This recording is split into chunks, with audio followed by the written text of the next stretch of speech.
Easy physics বই থেকে এখন আমরা সমাধান করব দশম অধ্যায়ের অনুধাবনমূলক প্রশ্ন বা সংক্ষিপ্ত প্রশ্ন।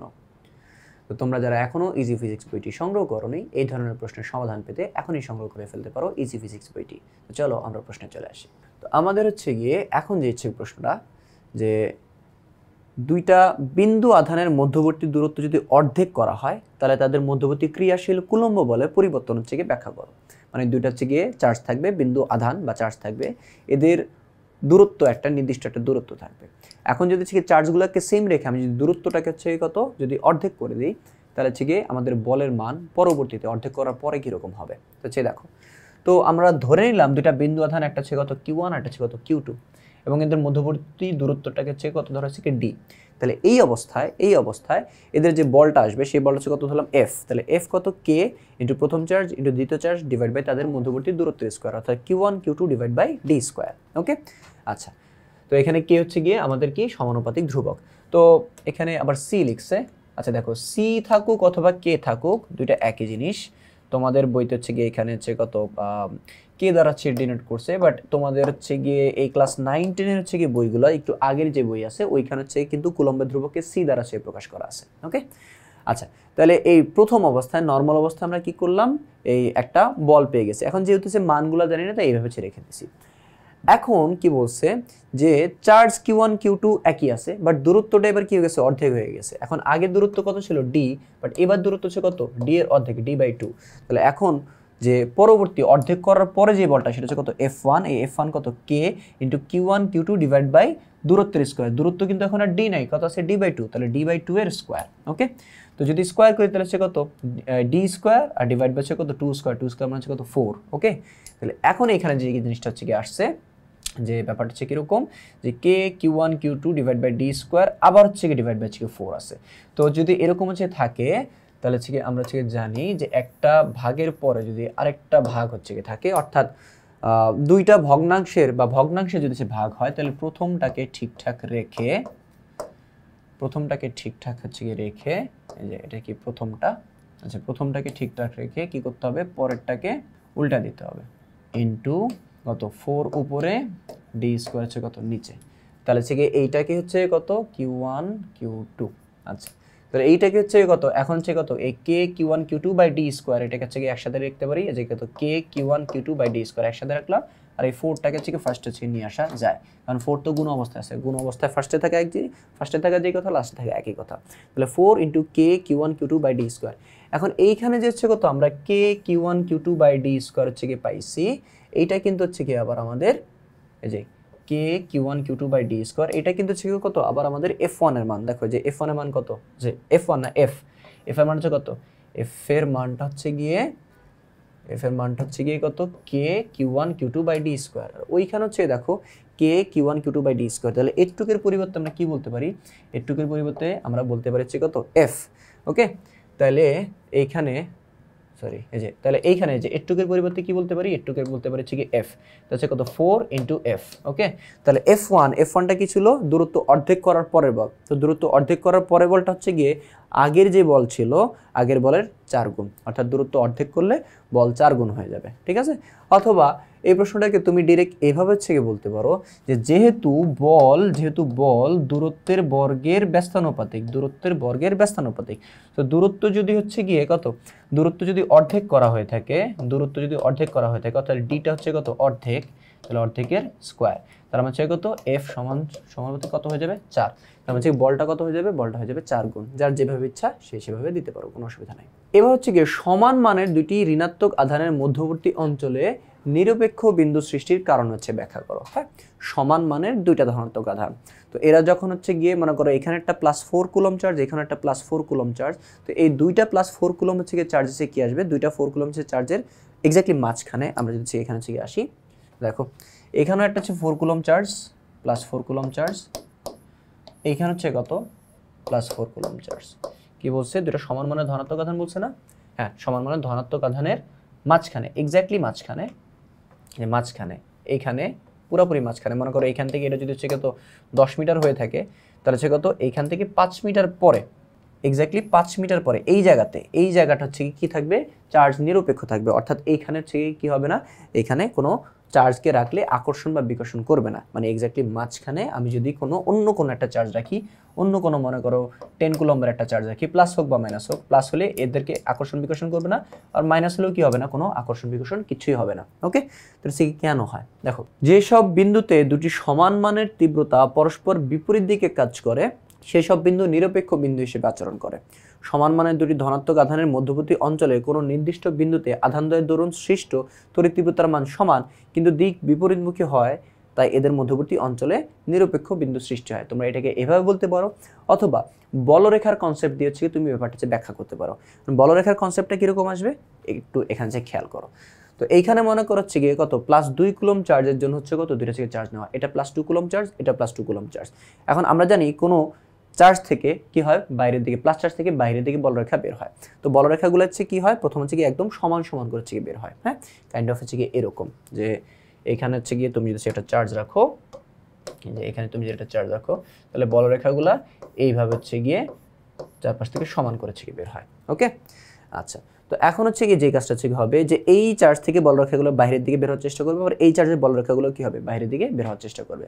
তো দুইটা যেহেতু পজিটিভ চার্জের বলরেখা, তাই বলরেখাগুলো কি হবে, পরস্পরকে বিকর্ষণ করবে। তো বিকর্ষণ করেছে গিয়ে এই বলরেখাগুলো এদিকে আসতে চাইতেছে, এই বলরেখাগুলো এদিকে আসতে চাইতেছে। তো যার কারণে কি হবে, এদের বিকর্ষণের কারণে দুইজনকে হচ্ছে দুই দিকে সরা দিবে। সো মাঝখানে কোনো বলরেখাই থাকবে না। আর যদি কোনো বলরেখা না থাকে, ওইখানে কোনো তড়িৎ তীব্রতাও সৃষ্টি হয় না, অর্থাৎ কোনো আকর্ষণ বিকর্ষণ হচ্ছে থাকে না। তাই সমানধর্মী দুইটা চার্জের এক্স্যাক্টলি মধ্যবিন্দুতে বা একবারের থেকে মাঝামাঝি জায়গায় কোনো বলরেখা না থাকার কারণে ওইখানে কোনো তৃতীয় চার্জকে রাখলে কোনো আকর্ষণ বা বিকর্ষণ অনুভব করে না, অর্থাৎ এই মাঝখানটা কি থাকে, চার্জ নিরপেক্ষ থাকে। তো তোমরা হচ্ছে গিয়ে বইয়ে যেভাবে আসে ওইভাবে হচ্ছে গিয়ে তড়িৎ তীব্রতার কনসেপ্ট দিয়েও বলতে পারো, আবার হচ্ছে গিয়ে বলরেখার কনসেপ্ট দিয়েও বলতে পারো, যার যেভাবে সুবিধা লাগে। তো এরপরে যে প্রশ্নটা 18 নম্বর, যে দুইটি অসমান ধনাত্মক আধানের নিরপেক্ষ বিন্দু ক্ষুদ্রতর আধানের নিকটতম কেন, এটা হচ্ছে ব্যাখ্যা করো। তো এইখানে হচ্ছে কিছু কথা বলছে, এগুলো একটু আগে দেখে আসি। যে আমরা জানি দুইটা অসমান ধনাত্মক আধানের, মনে করো একটা হচ্ছে 10 কুলম্ব, একটা হচ্ছে 2 কুলম্ব, এরকম টাইপের অসমান, বাট দুইটাই প্লাস। এই দুইটা অসমান ধনাত্মক আধানের কারণে সৃষ্ট তড়িৎ তীব্রতা যেই বিন্দুতে সমান এবং বিপরীতমুখী হবে সেই বিন্দুটা হচ্ছে গিয়ে নিরপেক্ষ বিন্দু। এখন তড়িৎ তীব্রতা চার্জের সমানুপাতিক এবং দূরত্বের বর্গে ব্যস্তানুপাতিক, অর্থাৎ এরকম আসে E সমানুপাতিক Q/d² বা r²। তো যেহেতু ক্ষুদ্রতর আধানের ক্ষেত্রে Q এর মান অপেক্ষাকৃত ছোট, তাই D এর মান অপেক্ষাকৃত কম হলেই কেবল তড়িৎ তীব্রতাটা বৃহত্তর আধানের দরুন তীব্রতার সমান হওয়া সম্ভব। এই কারণে দুইটা অসমান ধনাত্মক আধানের নিরপেক্ষ বিন্দু ক্ষুদ্রতর আধানের নিকটতর হয়। এখানে একটু কনফিউজিং লাগতেছে, আমি তোমাদের এখানে একটু দেখাই দিই।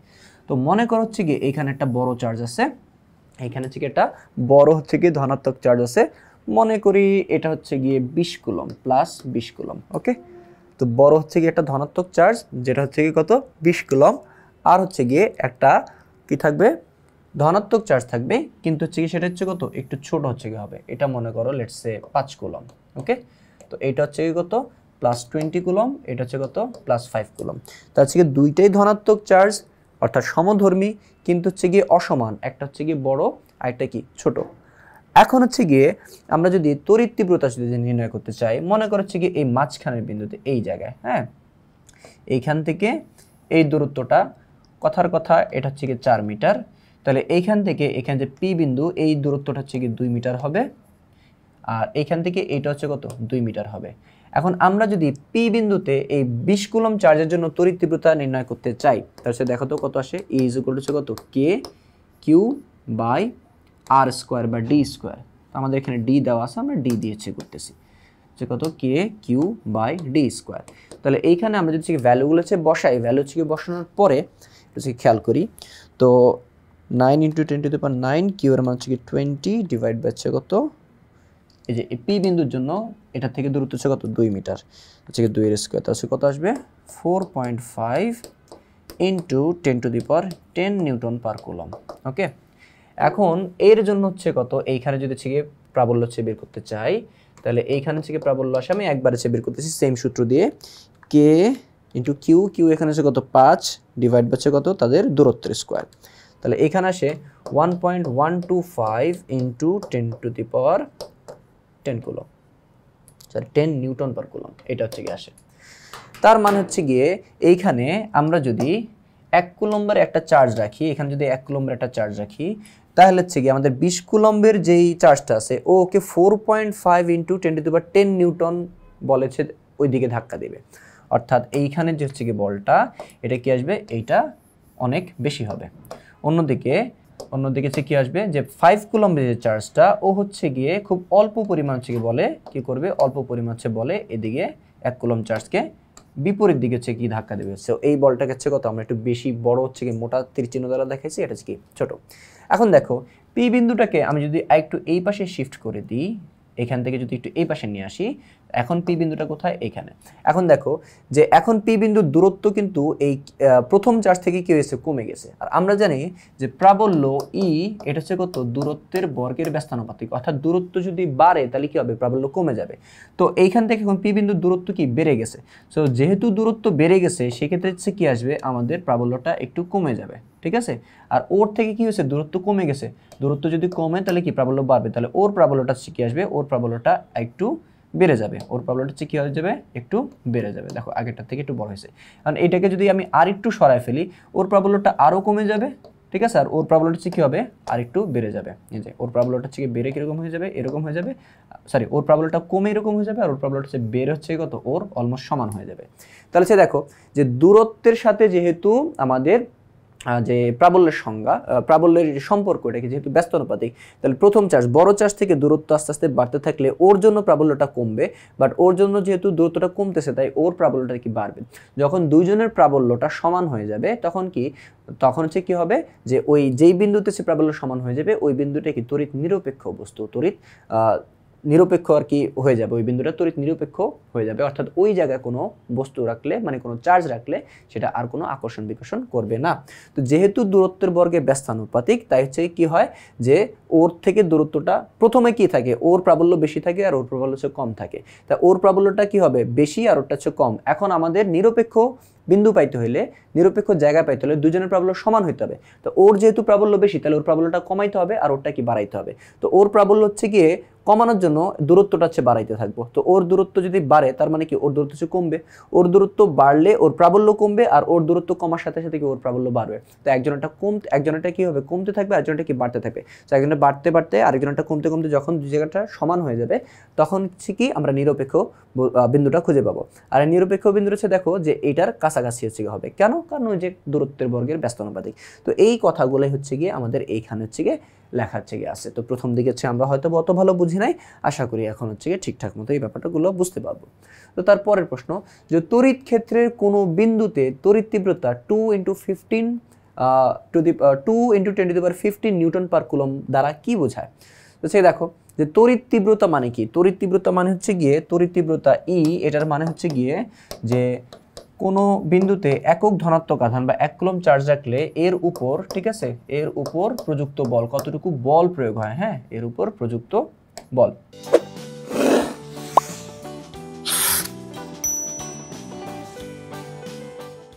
তাইলে তড়িৎ তীব্রতা ই এর মান এটা যদি হচ্ছে কত 10 নিউটন পার কুলম্ব হয়, এর মানে হচ্ছে কি ওই 1 কুলম্ব চার্জের উপর 10 নিউটন বল প্রযুক্ত হয়েছে। যদি হচ্ছে কি 20 নিউটন পার কুলম্ব হয়, অর্থাৎ 1 কুলম্ব চার্জের উপর, অর্থাৎ প্রতি কুলম্ব চার্জের উপর 20 নিউটন বল হয়। যদি হচ্ছে কি আমার প্রাবল্য হচ্ছে কি বা ই এর মান যদি হচ্ছে গিয়ে বা তীব্রতা যদি হচ্ছে কি 50 নিউটন পার কুলম্ব হয়, এর মানে প্রতি কুলম্ব চার্জের উপর 50 নিউটন বল প্রযুক্ত হইতেছে বা বল অনুভব করতেছে। তো এখন আমাদের যে কোশ্চেন এসে বলছে কোনো বিন্দুতে তড়িৎ তীব্রতা 2 × 10⁻15 নিউটন পার কুলম্ব বলতে কি বোঝায়, এর মানে হচ্ছে গিয়ে ওই বিন্দুতে আমি যদি 1 কুলম্বের চার্জ রাখি তাহলে ওই 1 কুলম্বের উপরে কত 2 × 10⁻15 নিউটন পার কুলম্ব বল অনুভব করবে ওই চার্জটা। তো দেখো এই কথাটাই বলা আছে, তড়িৎ ক্ষেত্রে কোনো বিন্দুর তড়িৎ তীব্রতা 2 × 10⁻15 নিউটন পার কুলম্ব বলতে বোঝায় ওই বিন্দুতে 1 কুলম্ব মানের কোনো আধান স্থাপন করলে ওই 1 কুলম্ব আধানটা 2 × 10⁻15 নিউটন বল অনুভব করবে। তারপরের প্রশ্নটা, যে তড়িৎ ক্ষেত্রের সকল বিন্দুতে তড়িৎ তীব্রতা সমান নয় কেন, সকল বিন্দুতে তড়িৎ তীব্রতা সমান নয় কেন। আচ্ছা এইখানে হচ্ছে একটু সে তাকাই, যে এখানে মনে করছে কি একটা চার্জ আর এইটা হচ্ছে গিয়ে তার তড়িৎ ক্ষেত্র, এটা হচ্ছে কি তার তড়িৎ ক্ষেত্র। আচ্ছা এটা হচ্ছে কি তার তড়িৎ ক্ষেত্র। এখন হচ্ছে গিয়ে এইখানে মনে করো বেশ কয়েকটা বিন্দু আছে, যে এইটা একটা বিন্দু, এটা একটা বিন্দু, এটা একটা হচ্ছে বিন্দু। হ্যাঁ, এখন তড়িৎ তীব্রতা মানে কি? তড়িৎ তীব্রতা মানে হচ্ছে গিয়ে এই প্রত্যেকটা বিন্দুতে বা কোনো বিন্দুতে 1 কুলম্বের চার্জ রাখবো। আমি এখানে 1 কুলম্বের চার্জ রাখবো, এখানে 1 কুলম্ব রাখবো, এখানে হচ্ছে 1 কুলম্ব রাখবো। তো 1 কুলম্ব চার্জ রাখলে 1 কুলম্ব চার্জ রাখলে ওই 1 কুলম্ব চার্জটা কি পরিমাণ বল অনুভব করে সেটা হচ্ছে গিয়ে তীব্রতা। তাহলে দেখো এইখানে 1 কুলম্ব চার্জ রাখলে এইখানে যেই পরিমাণ বিকর্ষণ হবে আর একটু দূরে রাখলে কি বিকর্ষণটাকে একটু বেশি হবে না কম হবে? কম হবে। আর সবচেয়ে দূরে রাখলে কি হবে? আরো কম হবে। অর্থাৎ দূরত্ব বাড়ার সাথে সাথে প্রাবল্যটা কমে যায়। কেন? কারণ প্রাবল্যের সাথে দূরত্বের সম্পর্ক কি? বর্গের ব্যস্তানুপাতিক। তাহলে হচ্ছে গিয়ে প্রত্যেকটা বিন্দুর দূরত্ব যেহেতু সমান না, প্রত্যেকটা বিন্দুর দূরত্ব যেহেতু সমান না, তার মানে হচ্ছে কি প্রাবল্য সমান হবে না। তাহলে এইখানে দেখো যে কোনো আহিত বস্তুর চারদিকে যে অঞ্চল জুড়ে তড়িতের প্রভাব বিদ্যমান থাকে সেই অঞ্চলকে উক্ত বস্তুর তড়িৎ ক্ষেত্র বলে। তো গাণিতিকভাবে তড়িৎ ক্ষেত্রের সূত্র কি? যে K/r²। ওকে, তাহলে হচ্ছে কি ই প্রাবল্যটা হচ্ছে গিয়ে দূরত্বের বর্গের ব্যস্তানুপাতিক। হ্যাঁ, আচ্ছা, তো এখন দেখা যাইতেছে যে তড়িৎ ক্ষেত্রটা হচ্ছে গিয়ে কি? দূরত্বের বর্গের ব্যস্তানুপাতিক। অর্থাৎ দূরত্ব যদি কম হয় তাহলে তড়িৎ ক্ষেত্র হচ্ছে গিয়ে বাড়ে বা প্রাবল্যটা হচ্ছে বাড়ে, আবার দূরত্ব যদি বাড়ে তাহলে কি প্রাবল্যটা কমে যায়। তো যেহেতু তড়িৎ ক্ষেত্রের সকল বিন্দুর দূরত্ব সমান নয়, তাই হচ্ছে কি তড়িৎ ক্ষেত্র বা তড়িৎ তীব্রতা বা তড়িৎ প্রাবল্য এটাও কি সমান হবে না। তারপরে যে প্রশ্নটা, আগেরটা মেবি 20 নম্বর ছিল আমাদের, হ্যাঁ 20 নম্বর, এখন হচ্ছে কত 21 নম্বরে। তো আমাদের পরে যে হচ্ছে প্রশ্ন যে ভূমির বিভব শূন্য ধরা হয় কেন? ভূমির বিভব শূন্য ধরা হয় কেন? দেখো, কোনো একটি ছোট আকারের পরিবাহক ধনাত্মক আধান লাভ করলে এর বিভব বৃদ্ধি পায় এবং এর পরিমাণ নির্ণয় করা যায়। কিন্তু পরিবাহকটা যদি অতি বিশাল আকারের গোলক হয় তাহলে এতে ধনাত্মক আধান বৃদ্ধির কারণে বিভবান্তর পরিলক্ষিত হয় না।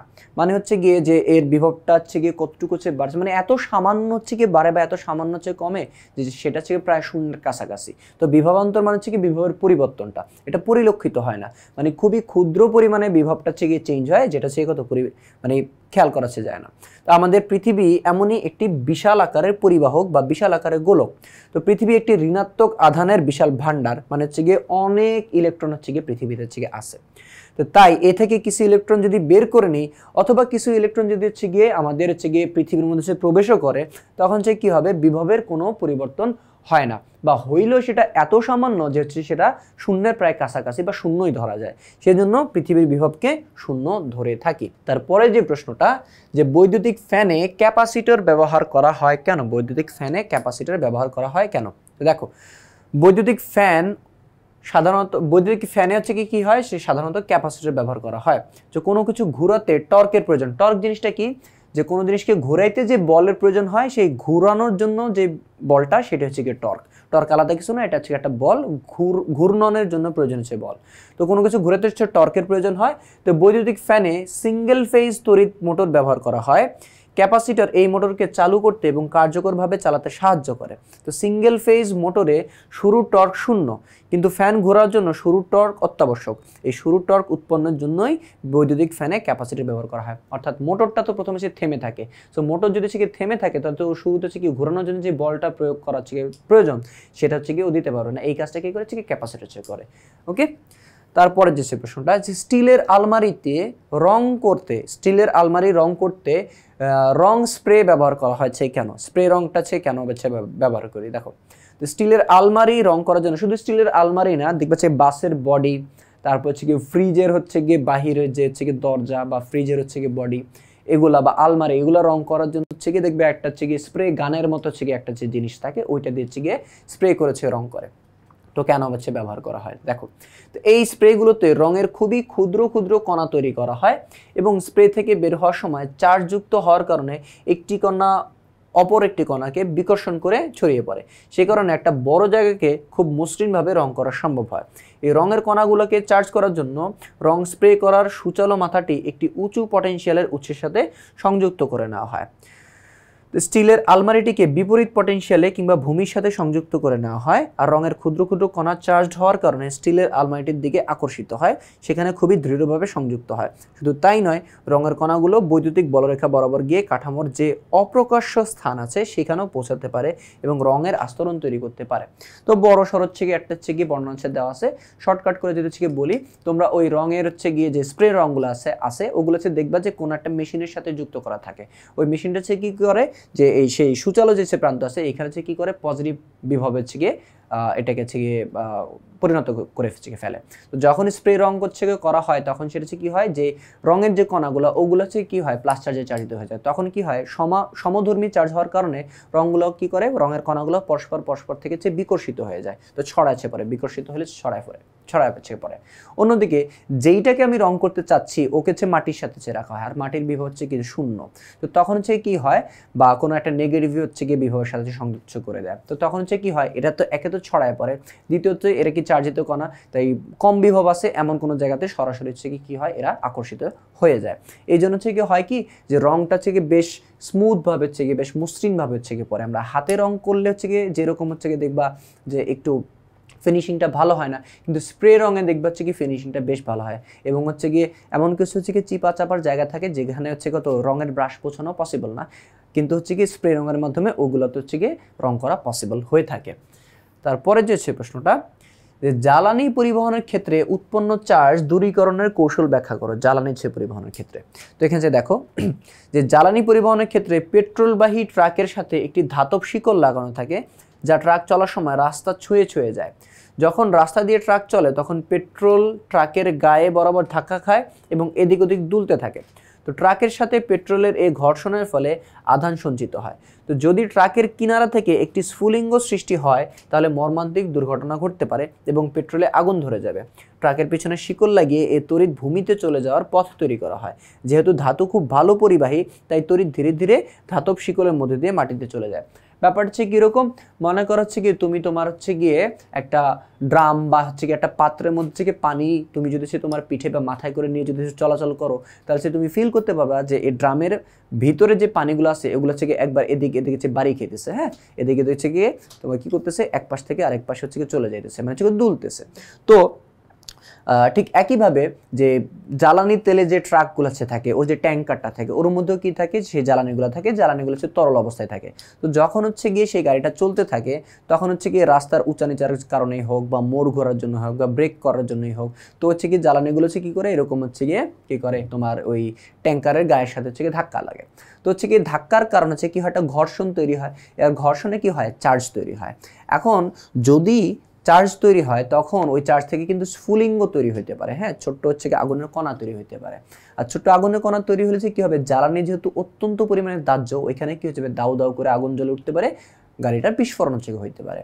তাই হচ্ছে গিয়ে এই স্ফুলিঙ্গগুলো যেন হচ্ছে তৈরি হইতে না পারে সেজন্য চার্জগুলোকে অন্য কোথাও নিয়ে যেতে হবে। এখন চার্জগুলোকে কই মাটিতে পাঠিয়ে দিতে হবে বা ভূমিতে পাঠিয়ে দিতে হবে। এই জন্য হচ্ছে কী করা হয় যে এই ট্রাকের সাথে একটা শিকল তোমার হচ্ছে গিয়ে মাটি পর্যন্ত ছুঁয়ে দেওয়া হয় যেন সেই শিকল বেয়ে মাটি পর্যন্ত চলে যেতে পারে এবং ট্রাকটা বা হচ্ছে জ্বালানি যে গাড়িটা সেটা যেন হচ্ছে গিয়ে আমাদের কি থাকে নিরাপদ থাকে। এরপরে হচ্ছে প্রশ্ন যে পেট্রোলবাহী ট্রাকের সাথে ধাতব শিকল হচ্ছে গিয়ে ঝুলানো থাকে কেন, এক্স্যাক্টলি সেম প্রশ্ন, হ্যাঁ এক্স্যাক্টলি সেম প্রশ্ন। তো এইটা হচ্ছে গিয়ে আমরা হচ্ছে গিয়ে ইয়ে করলাম না, জাস্ট হচ্ছে একটু রিডিং পড়ে নিলে হচ্ছে হয়ে যাবে। তারপর হচ্ছে আমি একবার হচ্ছে বলে দিতেছি যে পেট্রোলবাহী ট্রাকের সাথে একটি ধাতব শিকল লাগানো থাকে যা ট্রাক চলার সময় রাস্তা ছুঁয়ে যায়। যখন রাস্তা দিয়ে ট্রাক চলে তখন পেট্রোল ট্রাকের গায়ে বারবার ধাক্কা খায় এবং এদিক ওদিক দুলতে থাকে যেরকম একটু আগে এক্সপ্লেন করছি। তো ট্রাকের সাথে পেট্রোলের এই ঘর্ষণের ফলে আধান সঞ্চিত হয়। যদি ট্রাকের কিনারা থেকে একটি স্ফুলিঙ্গ সৃষ্টি হয় তাহলে মর্মান্তিক দুর্ঘটনা ঘটতে পারে এবং পেট্রোলে আগুন ধরে যেতে পারে। কাজে পেট্রোল আধানের জন্য নিরাপদ স্থান নয়। তো ট্রাকের পেছনে শিকল লাগিয়ে এই তড়িৎ ভূমিতে বা মাটিতে চলে যাওয়ার পথ তৈরি করা হয়। তো যেহেতু ধাতু খুব ভালো পরিবাহী তাই তড়িৎ ধীরে ধীরে ধাতব শিকলের মধ্যে দিয়ে মাটিতে চলে যেতে পারে। তারপরে প্রশ্ন যে আকাশে বিজলি চমকাচ্ছে কেন, আকাশে বিজলি চমকায় কেন। দেখো আকাশে বিদ্যুৎ চমকানো বা বিজলি চমকানো মূলত মেঘ এবং পৃথিবীর মধ্যে বৈদ্যুতিক চার্জের হচ্ছে গিয়ে একটা ফেনোমেনন বা ঘটনা। তো মেঘের মধ্যে থাকা জলকণা, বায়ু এবং ধূলিকণা এবং বরফের কণা সংঘর্ষের ফলে চার্জিত হয়। আমরা হচ্ছে জানি যে বস্তু যদি হচ্ছে ঘর্ষণ হয় তাহলে হচ্ছে ঘর্ষণ হলে চার্জ উৎপন্ন হয়। তো মেঘের মধ্যে হচ্ছে কী হয় ঘর্ষণ হয়। তো এই মেঘের মধ্যে এই চার্জগুলো যখন একত্রিত হয় তখন এটি শক্তিশালী বৈদ্যুতিক ক্ষেত্র তৈরি করে, যেখানে হচ্ছে গিয়ে চার্জ জমা হয় ওইখানে ইলেকট্রিক ফিল্ড বা তড়িৎ ক্ষেত্র থেকে তৈরি হয়। এই চার্জের পার্থক্য যখন খুব বেশি পরিমাণে হয়ে যায় তখন বাতাসের অন্তরক ক্ষমতা ভেঙে যায় এবং হচ্ছে কি হয় বজ্রপাত বা বিদ্যুৎ চমকানোর মাধ্যমে সেটা স্থানান্তরিত হয়ে যায়। ওকে, তারপরে প্রশ্ন হচ্ছে গাড়িতে স্প্রে কিভাবে ব্যবহার করা হয়। গাড়িতে স্প্রে কিভাবে ব্যবহার করা হয়, যে আলমারিতে রঙের যে ব্যাপারটা হচ্ছে বললাম এইটাও হচ্ছে গিয়ে ঠিক একই ব্যাখ্যা। হ্যাঁ, আমি জাস্ট হচ্ছে কি তোমাদের এখানে একটু হচ্ছে কি জাস্ট বলে দিতেছি যে গাড়িতে স্প্রে করার জন্য স্থির তড়িৎ ব্যবহার করা হয়। স্প্রে করার জন্য যে স্প্রে গান সেটা এমনভাবে তৈরি করা হয় যেন এটি রঙের অতি ক্ষুদ্র ক্ষুদ্র আহিত কণা তৈরি করে, মানে চার্জিত কণা তৈরি করে। রঙের স্প্রে গানের সুচালু প্রান্তটি একটি স্থির তড়িৎ জেনারেটরের এক প্রান্তে সংযুক্ত করা হয় এবং অপর প্রান্ত গাড়ির ধাতব পাতের সাথে সংযুক্ত করা হয় বা ভূমির সাথে সংযুক্ত থাকে। তো স্প্রে গান থেকে নির্গত আহিত ক্ষুদ্র ক্ষুদ্র কণা গাড়ির বাইরে কাঠামো দ্বারা আকৃষ্ট হয়, এভাবে গাড়িতে স্প্রে রং করা হয়। তারপরে হচ্ছে প্রশ্ন যে ইলেকট্রন আসক্তির ভিন্নতাই স্থির তড়িৎ উৎপন্ন হওয়ার মূল কারণ। তো দেখো, স্বাভাবিক অবস্থায় পদার্থের পরমাণুতে ইলেকট্রন ও প্রোটন সম পরিমাণে থাকে, তবে প্রত্যেক পরমাণুরই প্রয়োজনের অতিরিক্ত ইলেকট্রনের প্রতি আসক্তি থাকে। ইলেকট্রনের প্রতি এই আসক্তি বিভিন্ন বস্তুতে বিভিন্ন রকম হয়ে থাকে। তাই দুটি বস্তুকে যখন পরস্পরের সংস্পর্শে আনা হয় বা ঘষা হয়, তখন যে বস্তুর ইলেকট্রনের প্রতি আসক্তি বেশি সেই বস্তু অপর বস্তুটি থেকে ইলেকট্রন গ্রহণ করে নিজে ঋণাত্মক আধানে আহিত হয়ে যায় এবং অপরটিকে ধনাত্মক আধানে আহিত করে। তো ফলে স্থির তড়িৎ উৎপন্ন হয়, অর্থাৎ ইলেকট্রন আসক্তির ডিফারেন্সের কারণে বা ভিন্নতার কারণে হচ্ছে গিয়ে স্থির তড়িৎ উৎপন্ন হয়ে থাকে। তারপরের প্রশ্ন যে বজ্রপাত কেন হয়, এই যে একটু আগে হচ্ছে গিয়ে আমরা এটা হচ্ছে গিয়ে দেখছিলাম। তো দেখো, তো আকাশে মেঘ জমা হওয়ার সময় জলীয় বাষ্প যখন উপরে উঠতে থাকে তখন সেই জলীয় বাষ্পের সংঘর্ষের কারণে কিছু ইলেকট্রন আলাদা হয়ে নিচের মেঘগুলোর মাঝে জমা হতে থাকে। তখন স্বাভাবিকভাবেই উপরের মেঘের মাঝে ইলেকট্রন কম পড়ে এবং সেখানে পজিটিভ চার্জ হচ্ছে জমা হয়। তো মাঝে মাঝে আকাশের মেঘে এত বেশি চার্জ জমা হয় যে সেগুলো বাতাসকে আয়নিত করে আক্ষরিক অর্থে লক্ষ মাইল বেগে মাটিতে নেমে আসে এবং আমরা সেটাকে বলি বজ্রপাত। তো বজ্রপাতের সময় মেঘ থেকে বিশাল পরিমাণ চার্জ পৃথিবীতে নেমে আসে, বাতাসের ভেতর দিয়ে যাবার সময় সেটা বাতাসকে আয়নিত করে ফেলে। তখন সেখানে প্রচণ্ড তাপ উৎপন্ন হয়, আর তাপ উৎপন্ন হলে সেখানে আলো উৎপন্ন হয়। তো তাপ, আলো এবং শব্দও তৈরি হয়ে থাকে। তো এই বিশাল চার্জ যেখানে সে ভয়ঙ্কর ক্ষতি করতে পারে, মানে যেখানে সে পড়বে, যে চার্জ, যে এত বিশাল পরিমাণের চার্জ যেখানে সে পড়ে সেখানে অনেক বেশি ক্ষতি হইতে পারে। আর যাই হোক, তো এই ইলেকট্রনের হচ্ছে গিয়ে মেঘের ঘর্ষণের কারণে যে ইলেকট্রন জমা হয় এবং ইলেকট্রন যখন অনেক বেশি পরিমাণে জমা হয়ে যায় তখন বাতাস হচ্ছে গিয়ে ভেদ করে যখন মাটিতে নেমে আসে, এই ঘটনার জন্য হচ্ছে কি হয়, বজ্রপাত হয়ে থাকে। তারপর হচ্ছে গিয়ে যে কুলম্বের সূত্রটি ব্যাখ্যা করো, এটা না, পরের প্রশ্ন যে কুলম্বের সূত্রটি হচ্ছে ব্যাখ্যা করো। আচ্ছা, কুলম্বের সূত্র ব্যাখ্যা করো বা বিবৃতি করো। তো দুইটা স্থির বৈদ্যুতিক আধানের মধ্যে বা দুইটা স্থির যে আধান, হ্যাঁ, এর মধ্যে ক্রিয়াশীল, বলছে দুইটা স্থির বৈদ্যুতিক আধানের মধ্যে ক্রিয়াশীল আধান দুটির মানের গুণফলের সমানুপাতিক। আচ্ছা, এটা ক্রিয়াশীল আধান হবে না, এটা হবে হচ্ছে গিয়ে ক্রিয়াশীল বল। আধানের মধ্যে ক্রিয়াশীল বল, হ্যাঁ, ক্রিয়াশীল বল। বল কথাটা এখানে হচ্ছে গিয়ে একটু মিসিং হয়ে গেছে। ক্রিয়াশীল আকর্ষণ বা বিকর্ষণ বল, হ্যাঁ, যে দুইটা স্থির বৈদ্যুতিক আধান মানে হচ্ছে দুইটা চার্জের মধ্যবর্তী ক্রিয়াশীল বল, তারা যেই বলে আকর্ষণ বা বিকর্ষণ করবে সেই বলটা আধান দুটির মানের গুণফলের সমানুপাতিক হবে এবং এদের মধ্যবর্তী দূরত্বের বর্গের ব্যস্তানুপাতিক হবে এবং এদের সংযোজক সরল রেখা বরাবর ক্রিয়া করে। এইটা হচ্ছে কুলম্বের সূত্র। মানে হচ্ছে গিয়ে এই যে দুইটা হচ্ছে চার্জ, দুইটা হচ্ছে আধান, এরা হচ্ছে কি করবে, এদের মধ্যবর্তী যে আকর্ষণ, এরা আকর্ষণ করুক বা বিকর্ষণ করুক, তো এদের আকর্ষণ বা বিকর্ষণ বলের মানটা, এই প্রথম চার্জটা Q1 ধরলাম, পরের চার্জটা হচ্ছে কত Q2 ধরলাম, এই আকর্ষণ বা বিকর্ষণ বলের মানটা কি আসবে, তাদের চার্জ দুইটার গুণফলের সমানুপাতিক হবে এবং হচ্ছে গিয়ে এদের যে দূরত্ব, এদের দূরত্বের বর্গের ব্যস্তানুপাতিক হবে, দূরত্বের বর্গের ব্যস্তানুপাতিক হবে। তো এই যে দূরত্বের বর্গ, তুমি দূরত্বকে R ধরতে পারো অথবা D ধরতে পারো, দূরত্বের বর্গের ব্যস্তানুপাতিক হবে।